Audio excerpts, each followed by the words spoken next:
यह संपादकीय डिक्टेशन 120 शब्द प्रति मिनट की गति से अमर उजाला संपादकीय पेज दिनांक 22 फरवरी से है। यदि यह आपको अच्छा लगे तो लाइक, शेयर और सब्सक्राइब अवश्य करें। रेडी।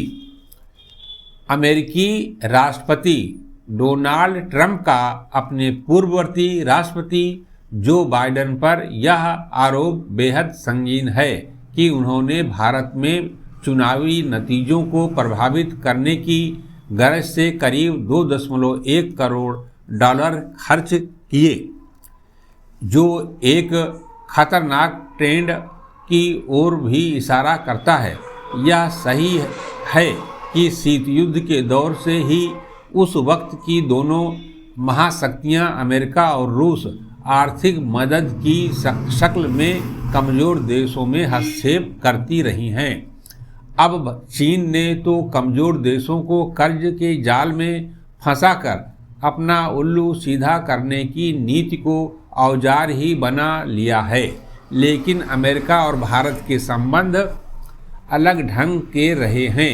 ऐतिहासिक रूप से विभिन्न सरकारों के कार्यकाल में इनमें उतार चढ़ाव बेशक आए हों, लेकिन अपने आंतरिक मामलों में हस्तक्षेप की इजाज़त अब तक भारत ने अमेरिका को क्या किसी भी देश को नहीं दी है।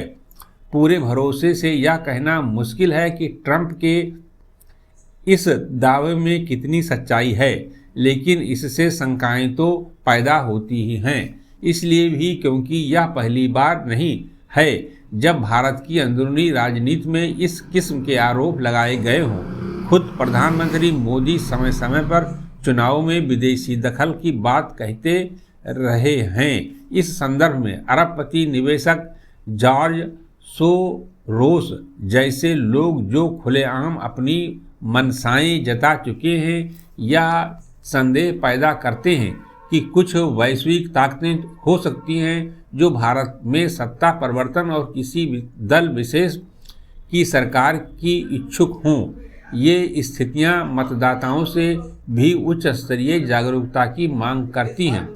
ट्रंप के आरोप को महज एक राजनीतिक बयान मानकर खारिज नहीं किया जा सकता, क्योंकि यह उस संभावित वैचारिक गठजोड़ की ओर इशारा करता है जिसके वशीभूत होकर अगर दूसरे देशों को दखल देने के मौके दिए जाने लगे तो इससे दुखद कुछ नहीं होगा।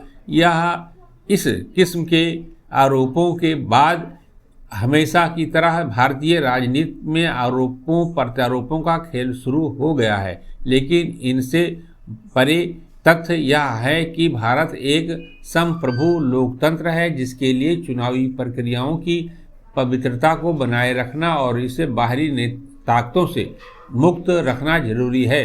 अमेरिकी राष्ट्रपति ट्रंप के आरोप के पीछे की सच्चाई की निष्पक्ष जांच के साथ सभी राजनीतिक दलों को मिलकर यह भी सुनिश्चित करना चाहिए कि राष्ट्रीय हित सर्वोपरि रहे। समाप्त।